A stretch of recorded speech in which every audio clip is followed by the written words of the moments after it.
छोटे शहर की तंग गलियों में उसका नाम किसी छात्रा की तरह नहीं, काम वाली की तरह लिया जाता था।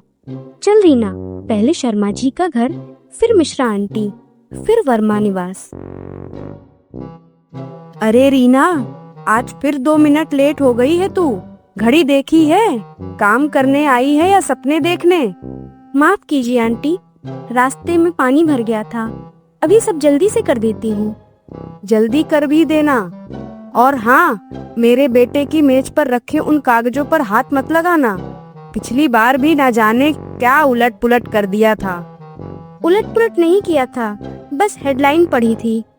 रीना के लिए घरों की मेजों पर पड़े कागज सिर्फ कागज नहीं थे, वे उन दुनियाओं की खिड़कियां थे जहां लोग फैसले लेते थे, शहर बदलते थे और नाम के आगे पद लिखे जाते थे।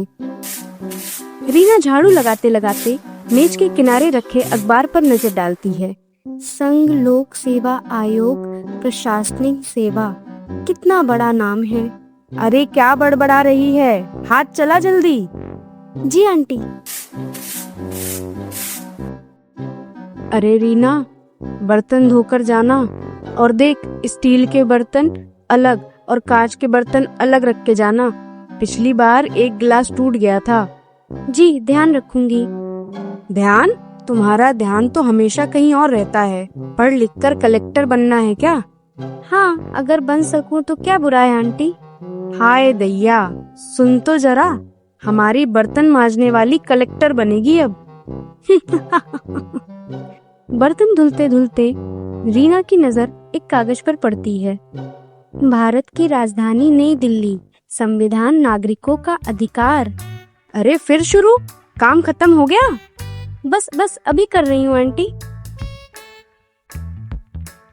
अरे रीना, कमरे में पोछा लगा देना और मेज पर रखी किताबों को हाथ मत लगाना, समझी? जी नहीं लगाऊंगी। मनाही जितनी सख्त होती, जिज्ञासा उतनी गहरी हो जाती। किताबें उसे बुलाती थीं। वर्मा सर बाहर चले जाते हैं। कमरे में खिड़कियों से आती रोशनी किताबों पर पड़ती है। भारतीय प्रशासन, ये तो वही है।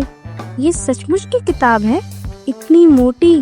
इसमें कितना कुछ होगा। जो लोग शहर चलाते हैं, क्या वे इसी तरह पढ़कर बनते हैं?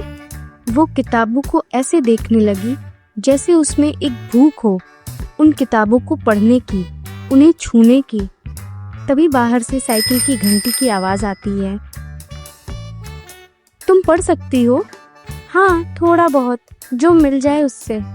मम्मी कहती हैं तुम बस काम करती हो, लेकिन तुम तो सच में पढ़ रही थी। काम करती हूँ इसलिए पढ़ती हूँ। अगर नहीं पढ़ूंगी तो शायद यही हमेशा करती रह जाऊंगी। मेरी पुरानी किताबें पढ़ी हैं कुछ, अगर मैं दूं तो पढ़ लोगी? सच? फटी हो, पुरानी हो, अधूरी हो, फिर भी पढ़ लूंगी। मैं शाम को निकाल दूंगी। उस छोटे से वाक्य ने रीना के भीतर जैसे दीप जल गया हो। आ गई बेटी, बहुत देर हो गई आज। कुछ खाया भी है या नहीं? नहीं, अभी कहाँ। पहले तुम दवा लो, फिर साथ में खाएंगे। अरे फिर किसी ने कुछ कहा क्या? तेरी आंखें बता रही हैं, दिन आसान नहीं था ना? कहने वालों का काम है कहना। कोई हंसा, कोई डांटा, पर आज एक अच्छी बात भी हुई माँ। शायद मुझे किताबें मिल जाएं। सच? भगवान भला करे उसका। अम्मा, मैं पढ़ना चाहती हूँ, सिर्फ पास होने के लिए नहीं, बहुत आगे तक। इतना कि लोग नाम से पहले काम न पूछें, इज्जत से बुलाएं। मुझे पता है तेरी आंखों में, मैं रोज देखती हूँ। तू इस गली से बड़ी है रीना। देख लेना माँ, मैं एक दिन अफसर बनूंगी, बहुत बड़ी वाली, जो फाइलों पर दस्तखत करे, लोगों की सुनवाई करे और किसी रीना को सिर्फ काम वाली समझकर ना देखे। पर बेटी, पढ़ेगी कब तू? दिन भर काम, घर की जिम्मेदारी, मेरा दवा, मैं तेरे रास्ते का बोझ बन गई हूँ। ऐसा मत कहो माँ, तुम बोझ नहीं हो, तुम ही तो वजह हो कि मैं हार नहीं मानती। फिर भी बेटा, रास्ता बहुत कठिन है। कठिन है इसलिए चलना है। आसान होता तो शायद सपना इतना बड़ा नहीं लगता। मैं रात में पढ़ूंगी, सुबह काम करूंगी, पर रुकूंगी नहीं माँ। रीना झोले से एक पुरानी कॉपी निकालती है और लिखने बैठ जाती है। उस रात कमरा छोटा था, साधन कम थे, पर इरादा इतना विशाल कि दीवारें भी उसे रोक नहीं सकती थीं। अचानक एक मुड़ा तुड़ा पेपर का पन्ना नीचे गिरता है। ये कागज कहाँ से आया? मैंने तो इसे पहले कभी नहीं देखा। ये मेरी कॉपी में कैसे था? पन्ने पर लिखे अक्षर पुराने थे, लेकिन जैसे जैसे रीना उन्हें देखती गई, वे हल्की रोशनी से धड़कने लगे, मानो किसी ने उसके सपने का जवाब भेजा हो या कोई अनजाना दरवाजा अब खुलने वाला हो। माँ, ये चमक क्यों रहा है? रीना, छोड़ दे इसे, मुझे कुछ ठीक नहीं लग रहा। ऐसे कागज रात में चमकते नहीं बेटी। माँ, इसमें लिखा है, क्या तुम अपना भाग्य खुद लिखना चाहती हो? ये मुझसे पूछ रहा है।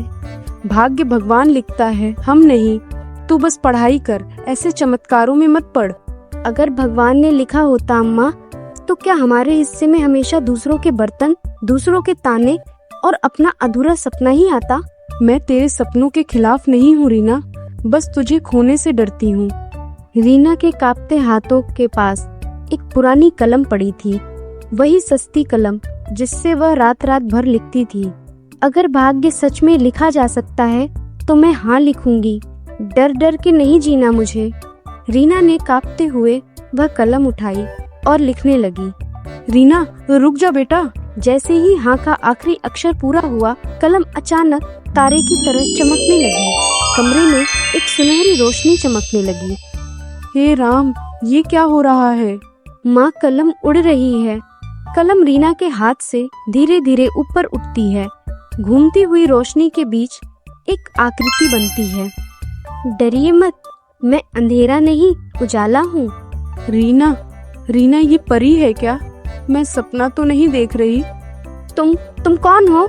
मेरा नाम अक्षरा है। मैं शब्दों की रखवाली करती हूँ और अधूरे सपनों की पुकार सुनती हूँ। मेरी पुकार? मैंने तो किसी को नहीं बुलाया। हाँ, जब कोई लड़की भूख, थकान, तानों और अंधेरे के बीच में भी लक्ष्य लिखती है तो वह पुकार बन जाती है। तुमने बुलाया है रीना, अपने हौसलों से।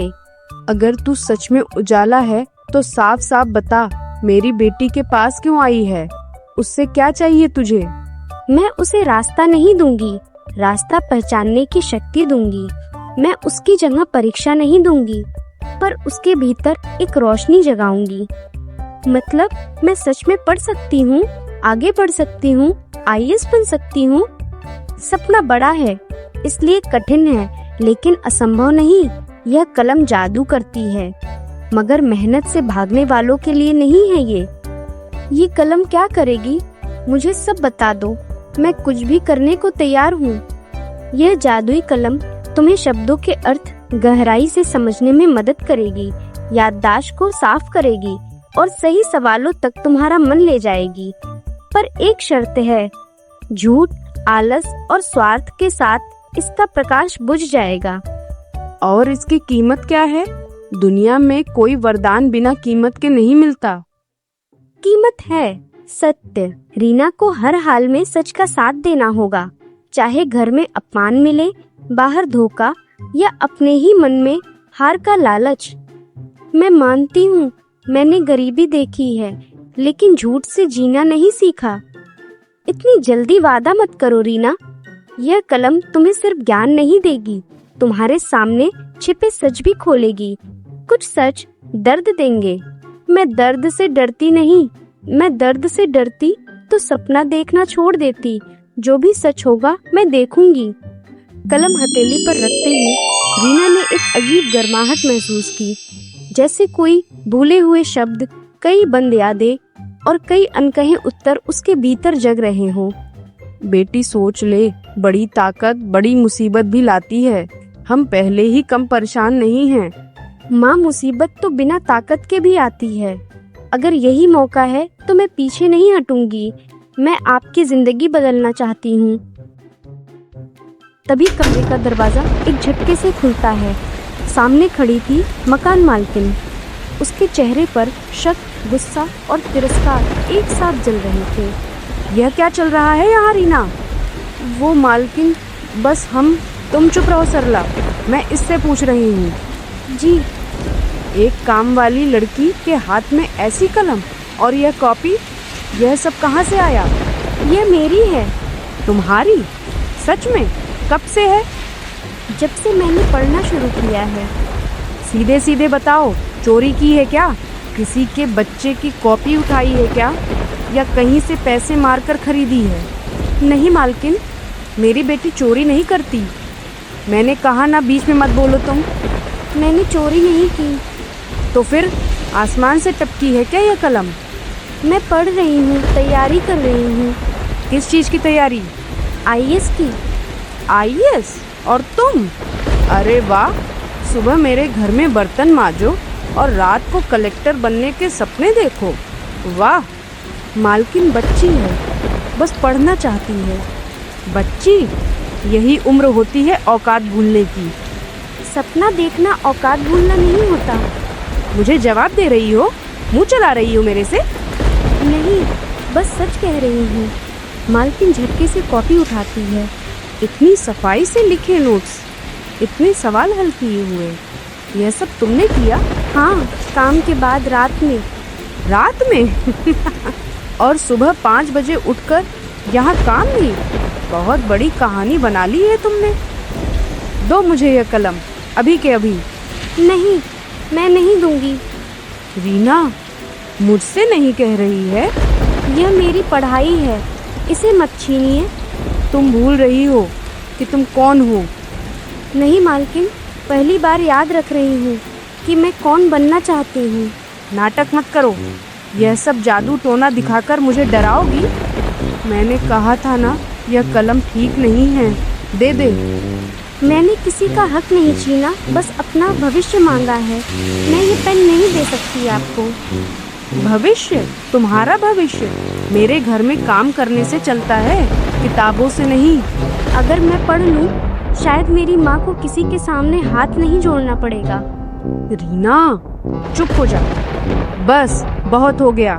आज के बाद इस घर में पढ़ाई वढ़ाई का नाम भी नहीं लिया जाएगा, नहीं तो मैं काम से निकाल दूंगी, समझी?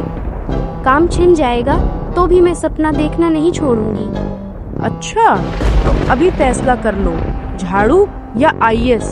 अभी इसी वक्त या तो कॉपी मुझे दो या ये घर छोड़ दो। अगर मुझे चुनना ही है तो मैं। रीना दीदी, जल्दी चलो, अम्मा की हालत बहुत खराब हो गई है, तेज बुखार में जल रही हैं, बार बार तुम्हारा ही नाम ले रही हैं। क्या माँ? हे भगवान, कब से? अभी अभी चाची ने भेजा है, बोली रीना को तुरंत बुलाओ, नहीं तो देर हो जाएगी। पहले यहाँ की बात पूरी करो, काम छोड़कर ऐसे नहीं भाग सकती तुम। मेरी दादी मर रही है मालकिन, अभी कोई और बात नहीं होगी। रीना, तुम बीच में ऐसे नहीं जा सकती हो, मेरे सवालों का जवाब दो अभी के अभी। रीना बीच में ही बात छोड़कर कमरे से निकल जाती है। दादी, दादी, ये कैसे हो गया? आ गई तू? देख, बदन तप रहा है, आंखें भी ठीक से खोल नहीं पा रही हैं। रीना, रीना, काम पर देर मत करना, मालकिन नाराज हो जाएंगी। दादी, काम जाए तो जाए, तुम कुछ मत बोलो, बस शांत रहो, अभी बुखार ठीक हो जाएगा। लेकिन रीना, मेरे पास तो बस 40 रुपए हैं। 40 में क्या होगा बिटिया? कुछ तो होगा, उधार मिलेगा, किसी से भी मांग लूंगी। कमला चाची, आप दादी के पास रहो, मैं दवा लेकर आती हूँ। शंभू काका, शंभू काका, दरवाजा खोलो प्लीज, जल्दी से दरवाजा खोलो। अरे कौन है इस वक्त यहाँ? मैं रीना, दादी को बहुत तेज बुखार है, थोड़े पैसे चाहिए, कल काम करके लौटा दूंगी। बिटिया, मैं तो मदद कर दूं, पर मेरे घर में भी तंगी है। जितना हो सके 10-20 कुछ भी दे दो, बस दवा आ जाए। रुक जा, देखता हूँ। ये 50 रख, लौटाने की जल्दी मत करना, पहले तेरी दादी ठीक हो जाए। काका, आपका यह एहसान मैं कभी नहीं भूलूंगी। भैया, बुखार की दवा दे दो, बहुत तेज बुखार है, पैसे कम हैं, पर जो जरूरी हो वही दवा देना बस। काम से निकाला तो नहीं तुझे? तुम्हें हर वक्त काम ही दिखाई देता है दादी। मैं कहीं नहीं जाऊंगी, यहीं बैठूंगी। तुम परेशान मत हो, कोई काम से नहीं निकाल रहा है। रीना, तू पढ़ाई मत छोड़ देना। अरे दादी, तुम शांत हो जाओ बस और आराम से सो जाओ। हाँ हाँ, वो तो ठीक है। बस मैं तेरे पे बोझ नहीं बनना चाहती, पर तेरी आंखों में जो सपना है उसे मत मारना। सपना? सपना दवा नहीं बनता दादी, सपना बुखार नहीं उतारता। मैं क्या करूं? तभी रीना वही कलम उठाती है और बड़बड़ाने लगती है। तो आखिर है क्या? मुसीबत, चमत्कार या मेरी पागल उम्मीद? कौन है तू, बता। अरे रीना, बुखार फिर बढ़ रहा है। अरे नहीं, अब क्या करूं मैं? एक तरफ दादी की डूबती सांसें, दूसरी तरफ जादुई कलम। अगर कोई शक्ति, जादू यहाँ सच में है, कोई देवी है, तो मेरी दादी को आज रात तक संभाल लो। सुबह मैं उसे अस्पताल ले जाऊंगी। अरे बुखार तो इतना तप नहीं रहा है, ये कैसे हुआ? शायद कोई जादू या चमत्कार। धीरे धीरे दादी ठीक होने लगी और परीक्षा भी पास आ गई थी।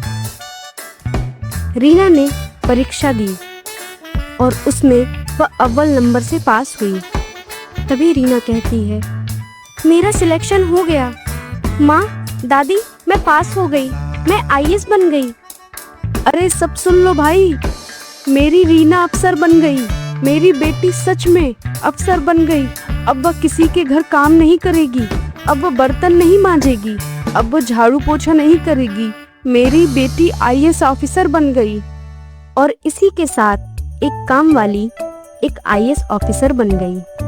अगर मन में विश्वास और लगन हो तो कोई भी काम असंभव नहीं है। तो कैसी लगी हमारी ये कहानी, जरूर बताइएगा।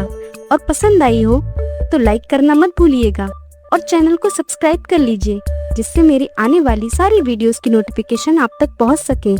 मिलते हैं अपनी नई कहानी में।